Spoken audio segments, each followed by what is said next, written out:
Hello, welcome to our program today. Um,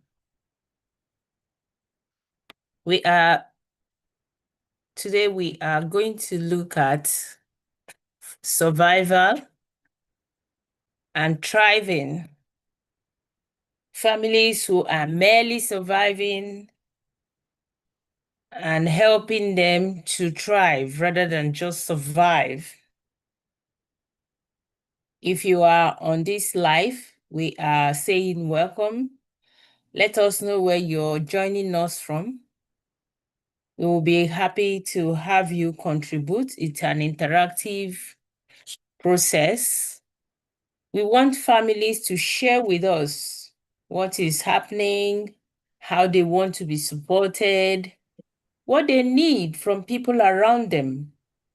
Because it has become very obvious that people do not identify with what they don't know.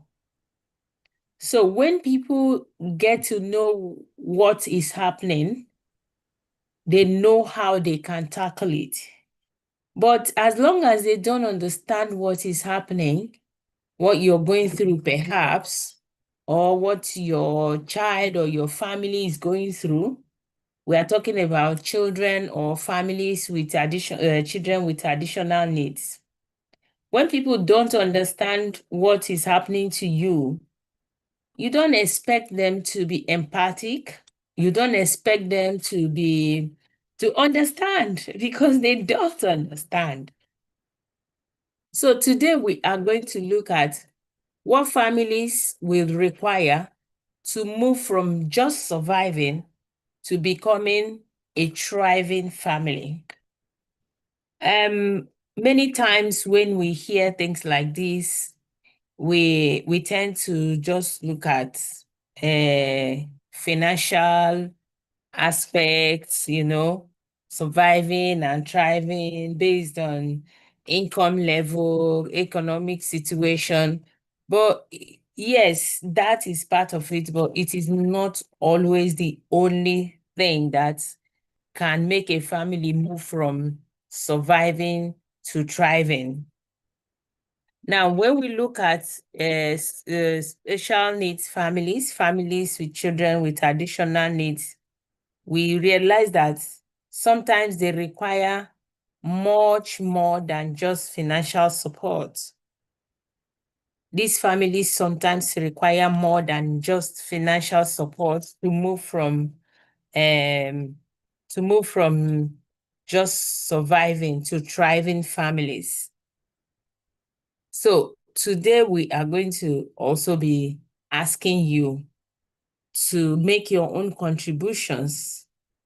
What are those things you think that could move a family from just a surviving family to a thriving family?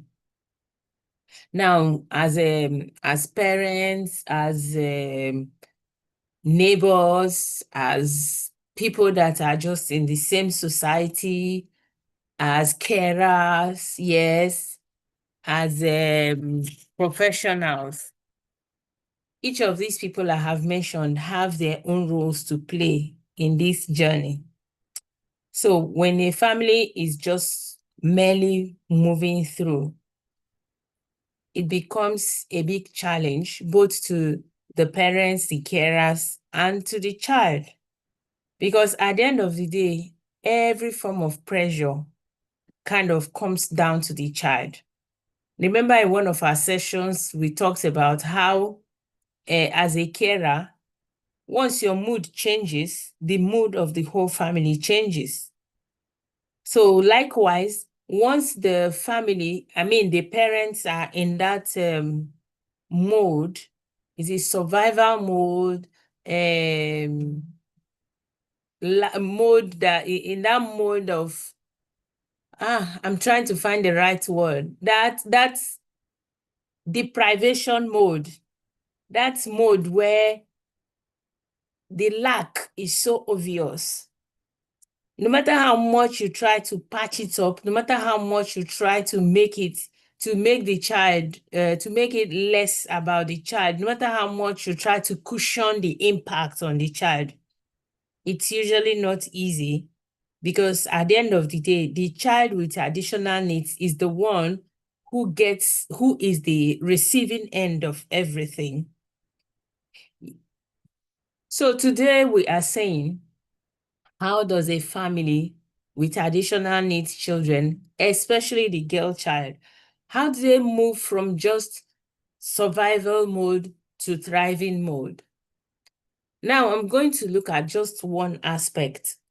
More will come up as we continue the discussion.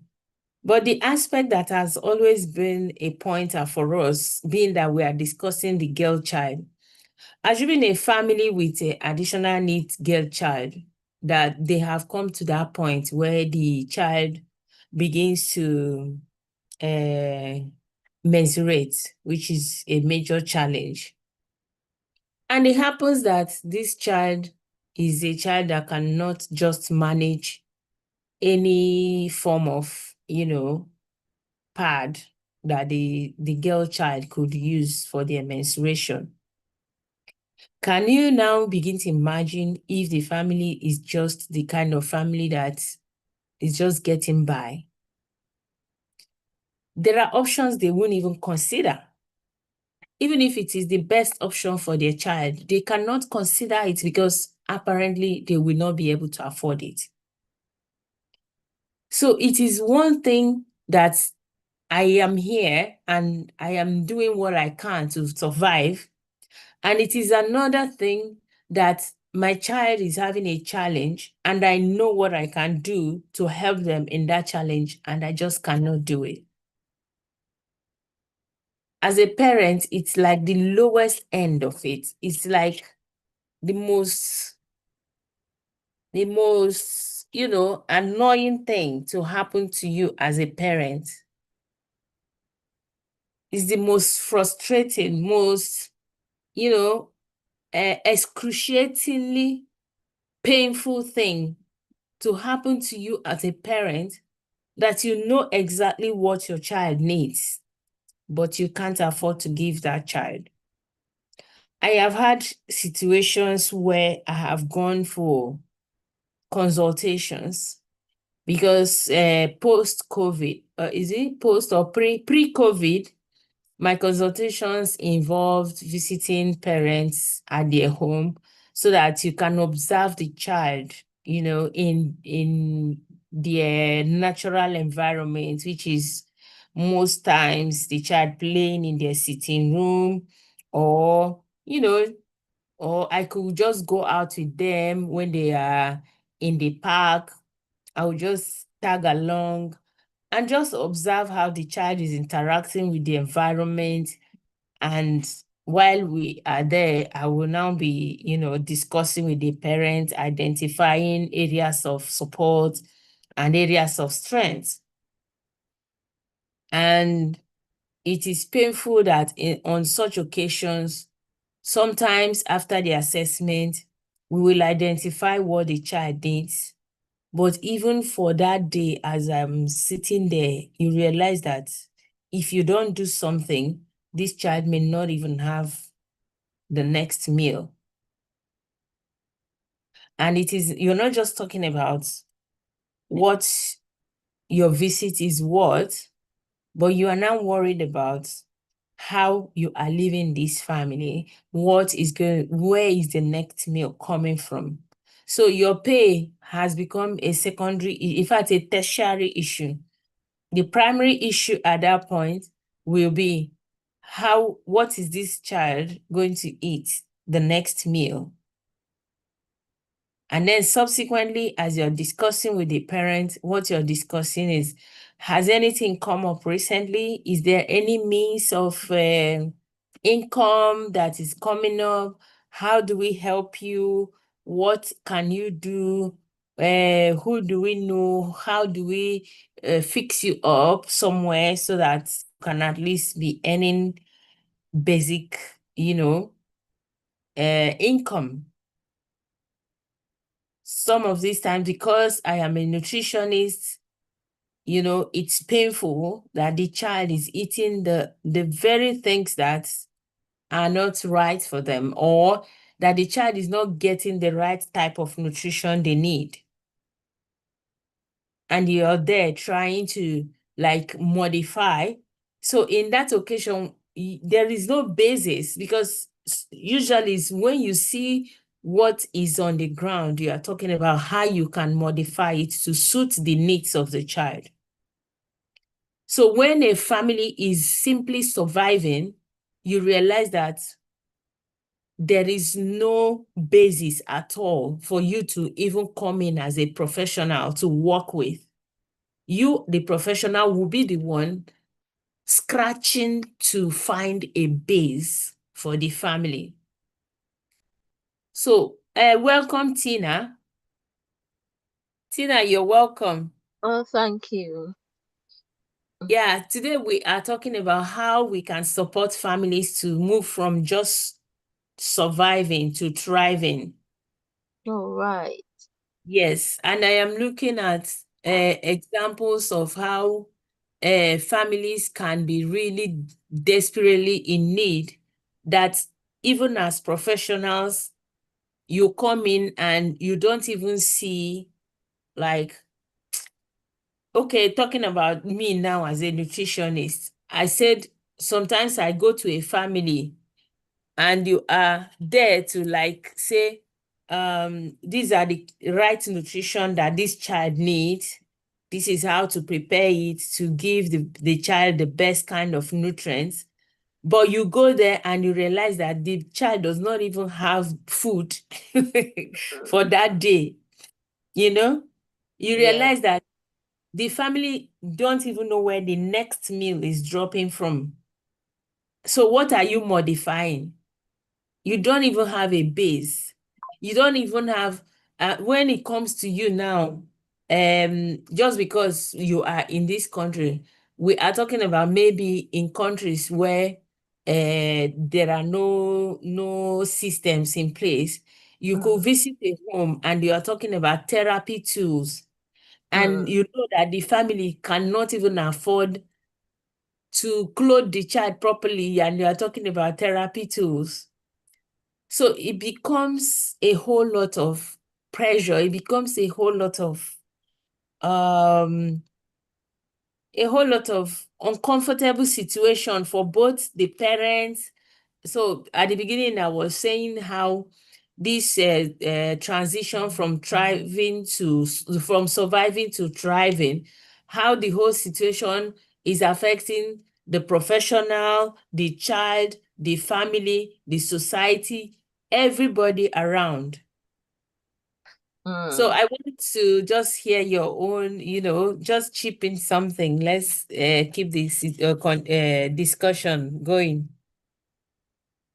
Yeah. All right.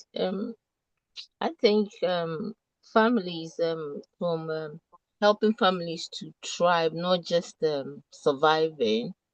Um, we have to be there for the family, and then also encourage them that so that they know that they are not just surviving, but Yeah, they move from one stage to the other, because every little counts. So whatever you as a parent have contributed into the life of that child is very important. And so it's not just you surviving, it's not just like a survival mean, it is you thriving. So thriving is means that it is you who making like a good effort. You've been able to move from one state to another. An example will be maybe a child that does not understand no, I'll say a child who has a problem with sounds, and yeah, you as a parent, you've been in a position where any little sound your child, it triggers your child, but then you've been able yeah, to manage where uh, when the child is triggered by the sound, you know how to calm the child down, not really calm the child down totally, but there's certain things that you've been able to achieve. So yeah, you have to see yourself that It's not just a survival means, but it's an achievement where you've been able to at least manage the situation to a certain level. So you have to see as a parent that you are gradually getting to the point, and then with other support from other professional, other people, you'll be able to get the solution. So parents should be Yes. in a position where no matter what little they've been able to add to their children's life, irrespective of how difficult the situation may be, they shouldn't just think it's a survival means, but and yeah, Yeah. and another way we as people can let them feel that they are thriving and they are not just surviving is us not being judgmental, but rather Exactly. encouraging the parents, rather letting them know how important what they've done to that child or the situation is very helpful. And so doing, the parent gets that confidence to move on to the next stage. And Wow. another thing parents can also do, or we can also do for parents to know that they are not just surviving, or parents can do so that, or reflect on what they have done, is to also understand um what the child is going through, because Yeah. some people don't really understand what their children are going through, and may mistake it for other things. But then, if you understand what your child is going through, and then you know that the solution is not an easy one, but you've been able to manage to a certain level, it gives you that confidence that, oh, I'm not just surviving this situation, but I'm thriving. I'm making a progress. Yes. Yeah. So Exactly. Thank you, really. Your insights are always so wonderful. I think Adesuwa is putting up her hand. Yeah, good evening. good Good evening. evening. Good to have you. I know you've always been Thank there. you. Yes, thank you so much. I think what our wonderful sister have just explained to us, Minister Tina, is very important. This happened to me Yeah. personally. Yeah. Um, I was just I was just sharing with some of my friends how uh, about 2 weeks ago I felt very good with myself. Mm, And that's good. yeah, because I went through a very tight situation and I was having a lot of backlog. And I realized that once I was able to clear up the backlog, and I felt very good, you know, Yeah. and something was like, but there are people doing it greater. Say, but this is what I did. You understand? So I'm just Yes. trying to emphasize and buttress the point. Tina was explaining to us about acknowledging the efforts you have Yes. put as a caregiver, as a parent. Acknowledge. Sometimes it seems that it's not enough because we always want to do more and more, and actually, there's always room for improvement. But the fact that you're Yes. there, the fact that you are, there are parents that have run away. There are parents Mm-hmm. that have choose to play the blame game. So the fact that you're there and you continue to be a support system for your child, the advocate for your child, is Yes. for you to acknowledge it and make people understand. It's not like you're asking for validation, but not allowing anybody to demonize your efforts. You Yeah. understand? Or So, trivialize it. or trivialize it because some people can come with unsolicited advice. Oh, you should have done it this way. Oh, you didn't. If you have done this, if you have done that, but they are not in your Yeah. shoes. They don't Mm. know how challenging it is for you to move from one point to another. So you acknowledging it and actually uh, encouraging yourself and your child is an opportunity for you to look back and say, oh, we are no longer where we used to be, Exactly. so we've moved forward, and there's a lot that we have achieved. Every milestone is worth celebrating, it's Yes. worth celebrating. But I'm going to come in from the side of the system, from the side, the governmental system. And if Yeah. you're in a position of power and you are hearing us now, this is not about accusation. It's about developing the right policy, creating the right program that will support and alleviate the stress of families. I Naturally, our sister Gemma is always emphasizing on families from countries that does not have system in place for Yeah. families that are going through challenges. And I believe if you're in any governmental position or any community position and you have a heart, a compassionate heart, you will know that everybody have a right to the national cake. Mhm. And Yeah. those families that are being ostracized by the community, by the society, by governmental system, we know it is wrong. So it's very important that systems should be put in place to be able to help families from surviving, from scrapping. It's already challenging enough to have a child because we can't continue to be like an ostrich, putting our head in the sand and just condemning the unfortunate situation. Oh, they are just being unfortunate. No. For a society to grow, there should be inclusion. And if you come across our video in any setting and you have been positioned in a place of power where you are able to influence policies, this is very important for you to take up and be a voice for the voiceless. Your volume went down a bit. Did you do something? Are you hearing me now? I Maybe can hear somebody. you, but it went down. It kind of Okay, became maybe there lower. was a call that come in. I didn't see it.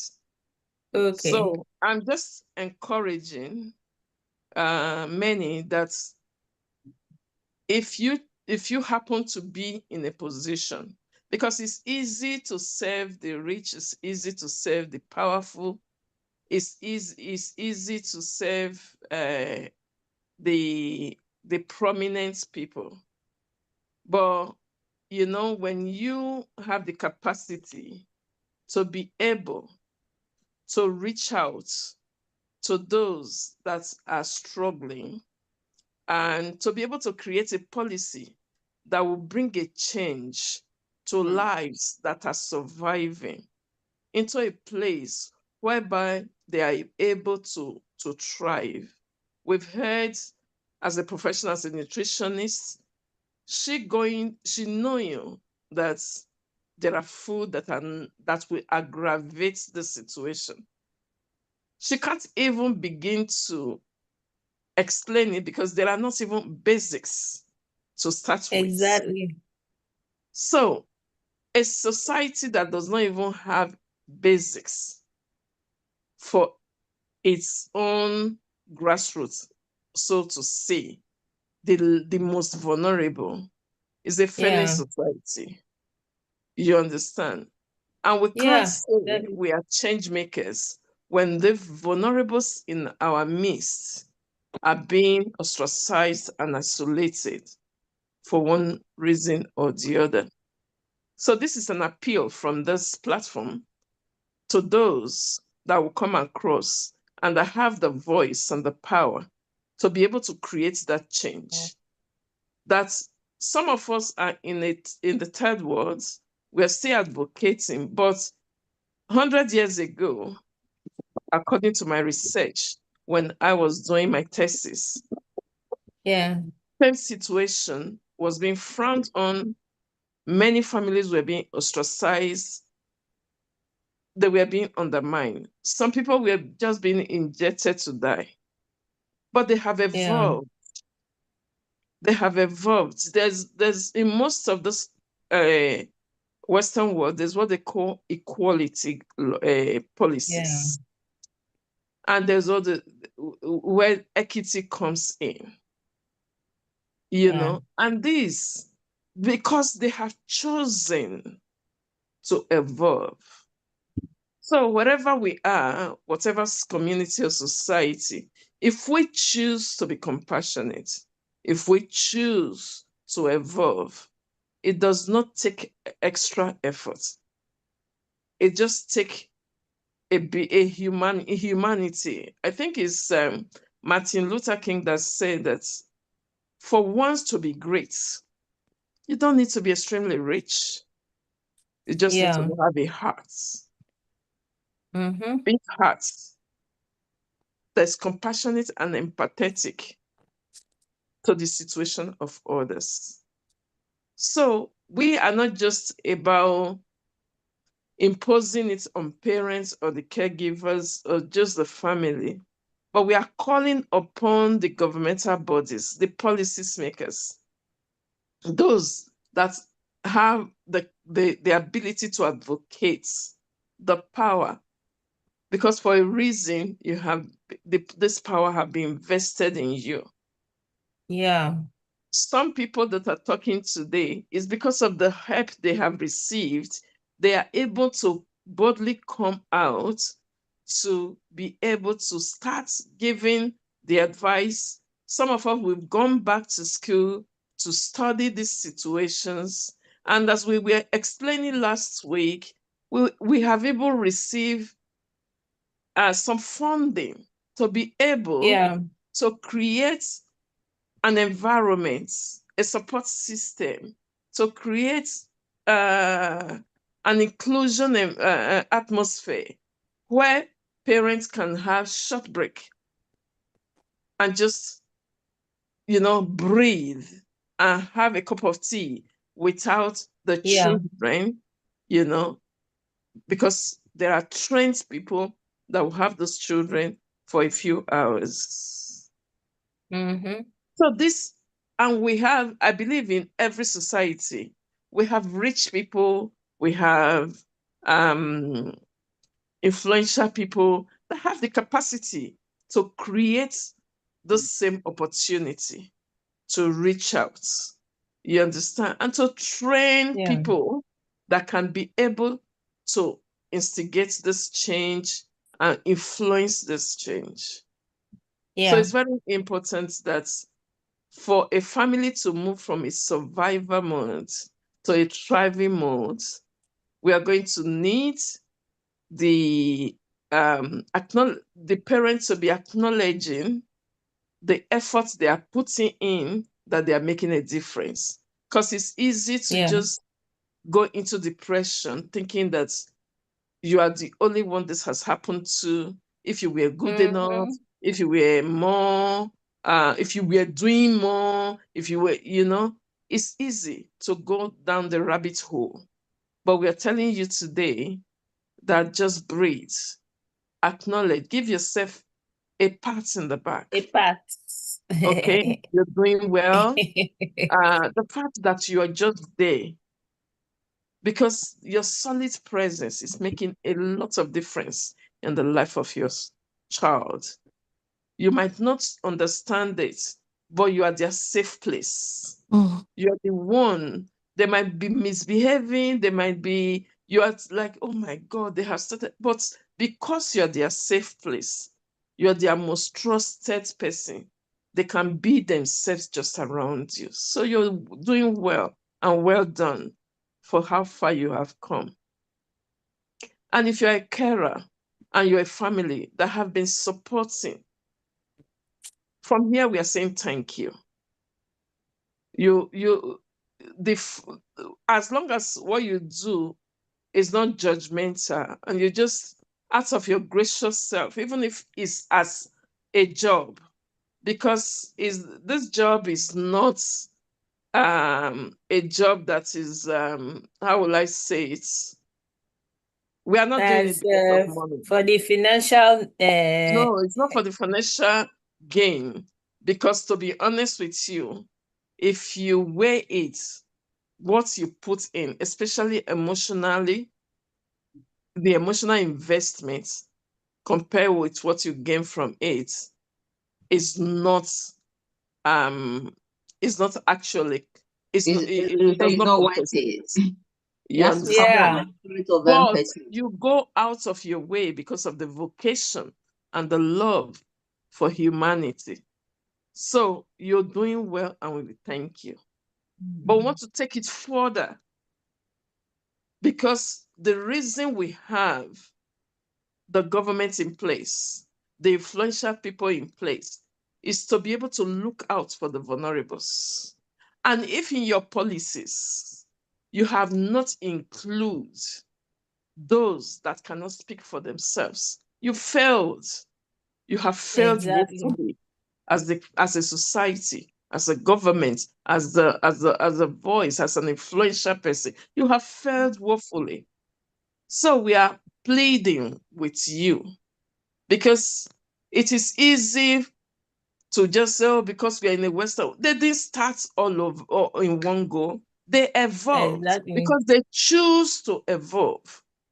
So if we are bringing this awareness and if we are talking about the things that happens in the society that we are privileged to be in, the least that can be done is emulating the good things that is happening in other community or society and be Mm-hmm. able to replicate it, not In just our own thinking in environment. our own environment, not just thinking that they are the unfortunate one. Mm-hmm. So you have been the power have been invested in you to protect the vulnerables. So it's very important in our policies, we should be inclusive. We should make Yeah, provision for those that have these conditions. Very important. And I hope that exactly. everyone that you have been privileged to hold a certain degree of power, to be able to influence law and policies, you will be able to take into consideration the challenges of those with neurodivergent children and additional needs. Thank you so much. Wow. Thank you so much. We've had people joining us from Esther and Faith. I don't know if it's the Faith I know. But yeah, in any case, you're very welcome. Esther, do you have some words for us? Bless you. Good evening. Good evening, ma'am. Um, I'm not really sure what the topic is. Okay. Yeah. Okay. If you So can. that's fine. We are talking about supporting families to go from just surviving to thriving. And Okay. we have talked about the role that the professionals can play.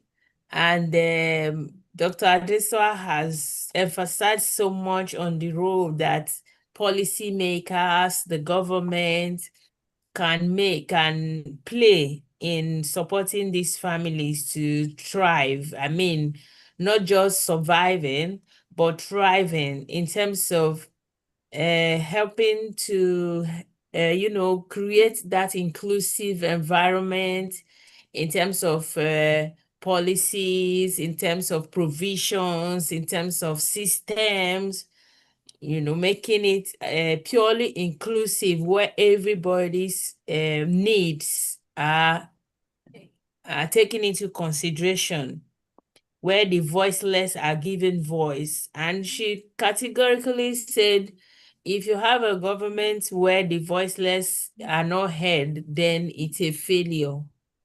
So tonight or this evening, that is what we are discussing. We just want to know if you have like any contribution you can make in that area.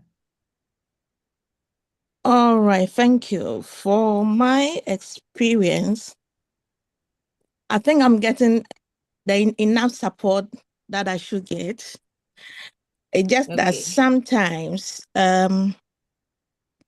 with communications, you are not able to get feedbacks as easily or quickly as you want to get from the authorities, from the local authorities. So I think that's where my issue is. But in terms of support for my daughter, I think I'm getting the right support for her, and she's getting better. We are getting better, and I'm excited about that. So I just want to appeal to, I just wish or I pray that the local authorities supporting these children will be able to improve on the communications, because sometimes you are in dire need of, you need to hear from them concerning a particular issue, and you'll be waiting and waiting till, and that creates some frustrations and emotional, imbalances. So I hope and pray that that could be sorted out, that could be improved, so that you get the information that you need, that can make you feel better, that can help make you take the right decisions for your daughter. Yeah. Thank you. Thank you so much for that. That's a wonderful contribution. And it's so true, because sometimes the same people that are there, if there's no flow of communication, it's frustrating for the family, very frustrating. Yeah. And sometimes the help is available, but lack of communication make it a struggle, Yeah. for it to be for it to get through to the parents on time. So thank you. And this is the thing. We are appealing to even those in the developed world as well. We appeal to those local authorities. Very important that we are able to make the chain of communication smooth, so that what is promised is being delivered, not going over and over because someone is not doing their job. And it can be quite frustrating for the parents, because already is a very challenging situation that one is in. Now, the expectation of being met can be quite frustrating. So thank you so much for that. Thank you so much for that. I think we lost our sister Ijema. Welcome, Sister Vili. Thank you. Is it your first time being with us? Yes, please. Okay. Thank you for joining. So Thank you. today we are just encouraging families, you know, we are going to be talking more on this um, surviving, because at the end of the day, what we want to do is to be able to um, manage the situation that the life has dealt with us, that we are not just taking it and then allowing it to press us down, but to be able to move from that survival mode and thrive, help our children to thrive. What are those things that will be needing? What are the bridges that you will need? You know, 17. 70?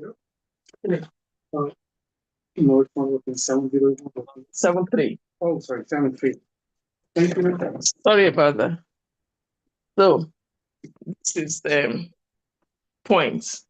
And if our Mama Esther had just said what she would need, because thank God she's doing better.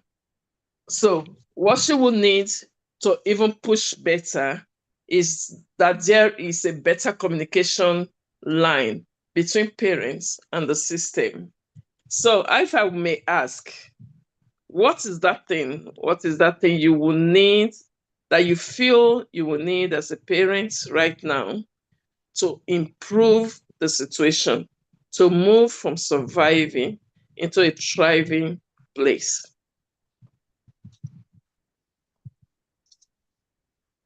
What bridge does your family need most right now? So if you're online, you can put it there and we can be able to discuss it. Personally, I would say the bridge my family needs right now is an alternative curriculum for my own child, because the national curriculum is not working. And children that are talented, but differently, and it's not just about uh, the ABC, or but other creative way to support them to enhance their creativity or enhance that particular gifting that they have, that will build up their confidence. I have read somewhere, it said everyone is gifted, but if you expect a fish to climb a tree like a monkey, you've set it up to fail. You understand? So there are other ways that some of those children can actually thrive, that can be created for them to thrive. So we have hidden disabilities. The children doesn't have obvious disability, and it's difficult because especially girls, they mask it, and we think it's just stubbornness, or it's just they don't want to do what they need to do. But the truth of the matter is they're struggling. They're struggling a lot to be able to follow the normal way, or the national curriculum. So how do we help those kind of children? How do we create that alternative that will support them? So that's from my own experience, the bridge I am, I really need at this moment, the bridge I was once to have, so that my own child can move from surviving, instead of just surviving, to learn the normal curriculum. So an alternative that will enhance and support her creativity. Because when a child of 10, 12, 15 is being rated as, oh, she's just having the level of 7 or 9 years old. Meanwhile, they have other areas that they are good at. I don't know if I'm making any sense here. Yeah. So that for me, the bridge me and my family will be needing at this moment is that alternative creative. I am doing it myself, but it's heavy on me because it costs a lot for me to be able to create that alternative where she can thrive, where she can engage herself, where she can build on her skills and talents. It costs a lot because it's the alternative route, you know. And for you to be able to get it where I am, you've got to go to tribunal and they have to agree that you have to win that case. And most of the time, you've got to be able to have a private lawyer to deal with this thing. So, which means you need to be buoyant enough to drag the case. Otherwise, your child is forced to follow the national curriculum, which already is a setup for failure. So that's from my own part. And I would want anybody else to share what is that bridge that your family needs at this very moment?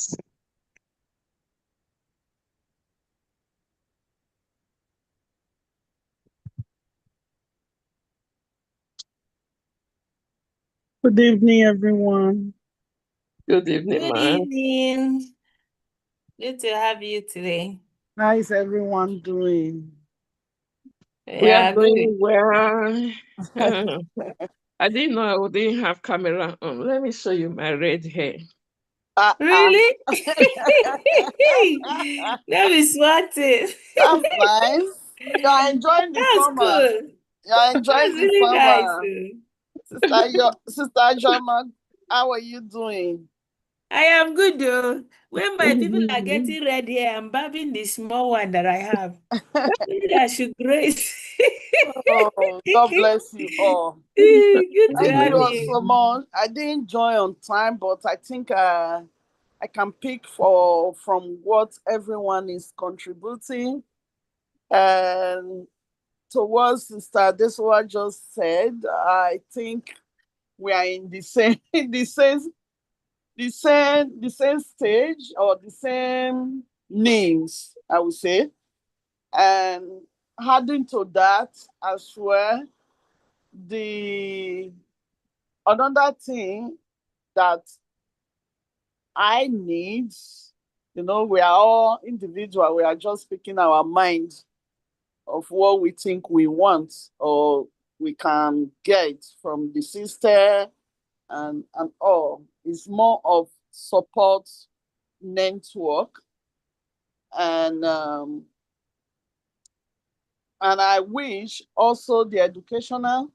I wish, for example, they know very well to the school that they allocated these children to. Most time they know when the child are not doing well in that Yeah. school.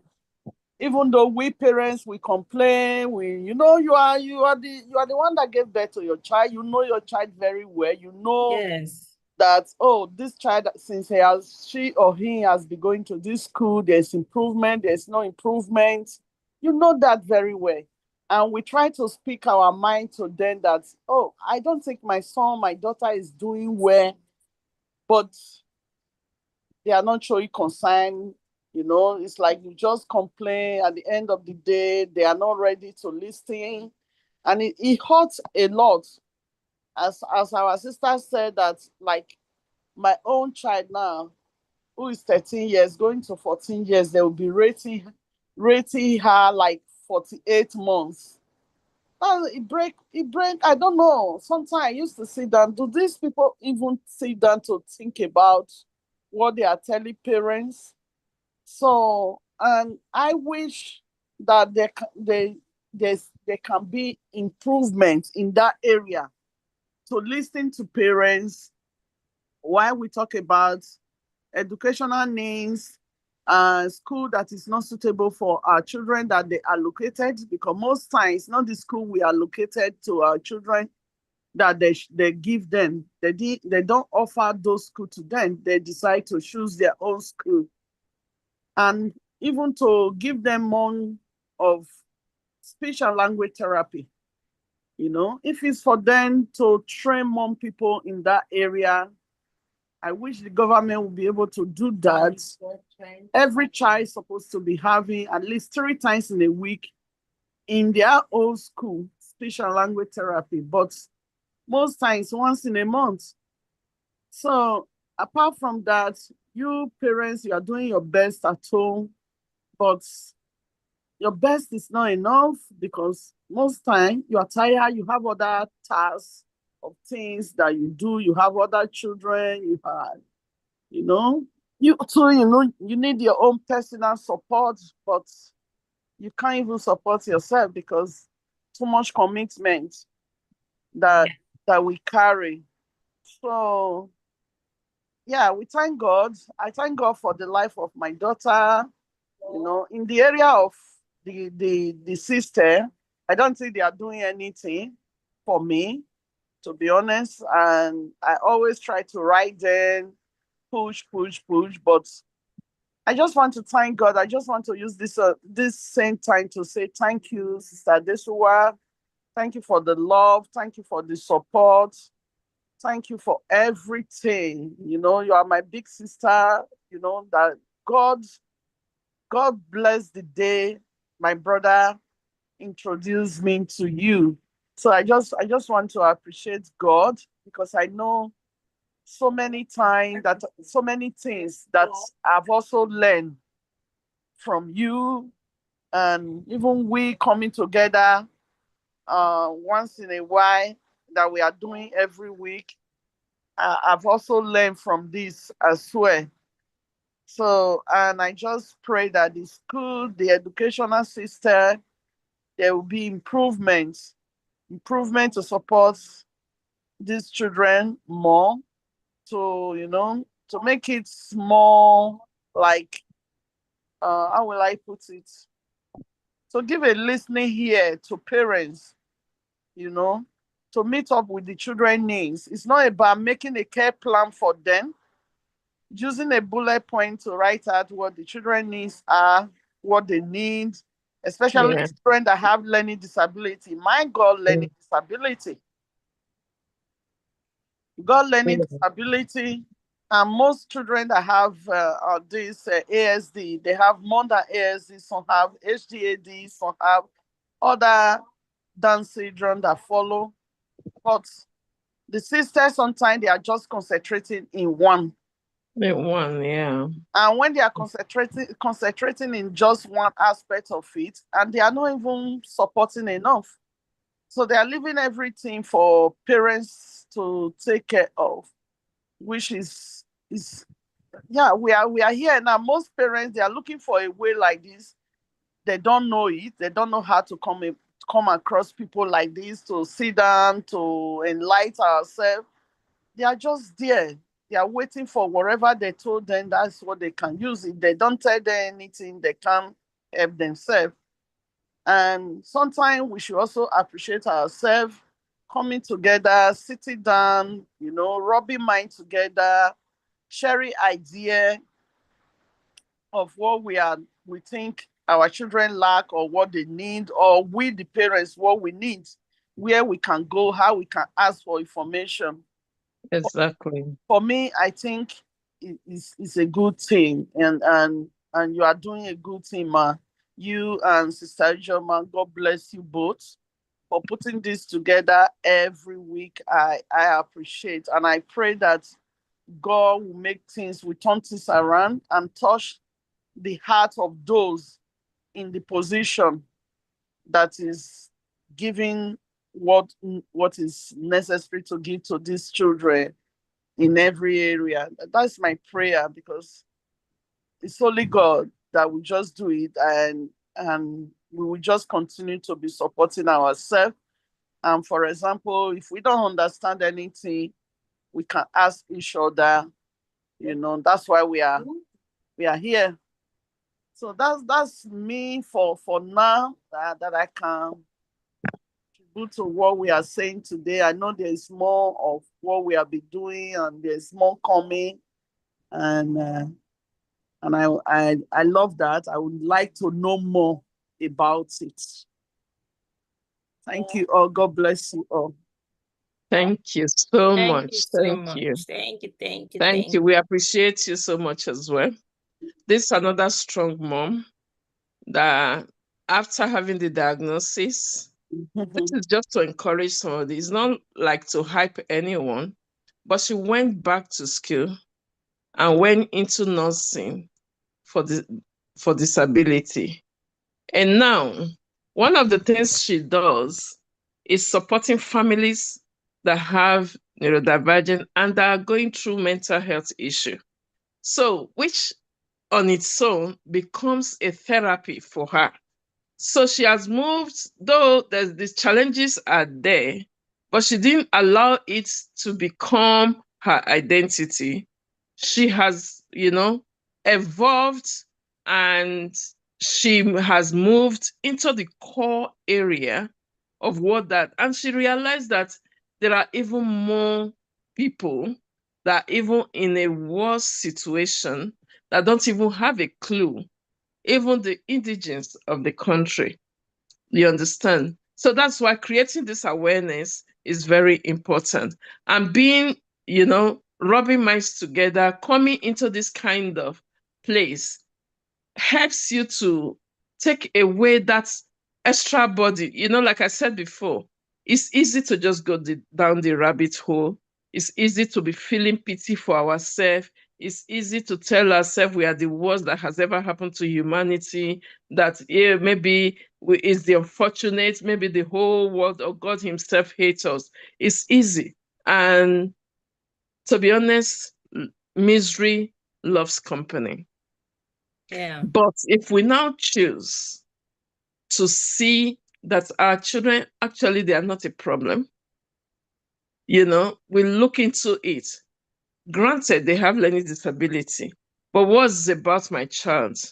I've supported a few of our children here. I don't focus on what they cannot do. My eyes is always seeking what they are good at.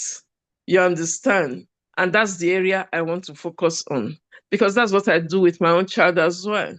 I don't focus on her inability. Sometimes she'll say, "Oh, because you are my mother, you think I can do everything." But I said, I'm not saying you can do everything, but I can see you're exceptional in this. And we're Yeah. going to work on this. You understand? Because it's easy to look around the siblings and think, "Oh, she's not good enough." But it's my duty to focus on that area that she's exceptional, that she's even become, the others are envious of her Yeah. exceptional gifts in that area. You understand? And that's what I want every mother to do. I know there are some situations that are not, that is beyond, and it's acknowledgeable. Okay, we don't kill ourselves over it. If our children need the round-the-clock support, please, there's no need for comparison. The fact that they are breathing, is enough comfort. You understand? So that's where we thank God first, appreciating God. Forget the noises around us. I was telling somebody the other day, sometimes we look at people that are strong and viral, and it just happened, they go. And then we see those that are struggling, that are eating medication 24 hours a day, they are still there. Nothing happens to them. You Yeah. understand? Because we are not the owner of life. God is the one that chooses. So whatever we have, we make do with it within the capacity that's available. So I hope this evening we have been encouraged, and we will come back with a very strong topic: compassion fatigue.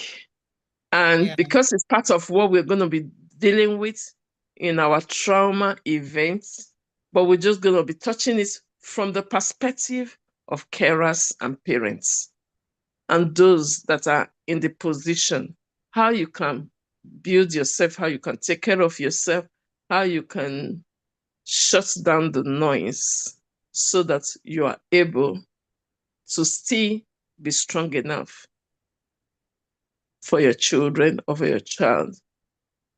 And that is that you are the most important person, you are their advocate, and you are their safe place. It's very important. And I hope that we have the capacity to break it down. Because where we usually found that when it comes to compassion, the guilt element is huge. But God will give us grace to be able to break that down, and it will help us a lot. Thank you. I'll hand over to our moderator for today, Ijema, to finalize for us. Thank you. Thank you so much, everyone. It's been a wonderful evening. Thank you for turning up. Your time is very, very valuable. And this topic especially is something that is very dear to us. We continue to encourage other mothers to be a part of this process. It's a movement. It's not just like any other social media gathering. And that is probably why people are not everywhere. If we were here now opening everywhere, people will fill up and be fighting for space. But because we are talking about something very important, and before I got my daughter's diagnosis, I didn't know anything like this existed. So I believe it's also like that for a lot of people, except those that do it as a profession. But we have to blow our own trumpets. People will not do it for us. So let's just encourage other parents, like we have mentioned last time. We have a safe space. Every last Saturday of the month, we will also have to do an online version of it. Let us continue creating the awareness. And thank you so very much for being here tonight. We appreciate you, your time, your inputs, and everything. Thank you.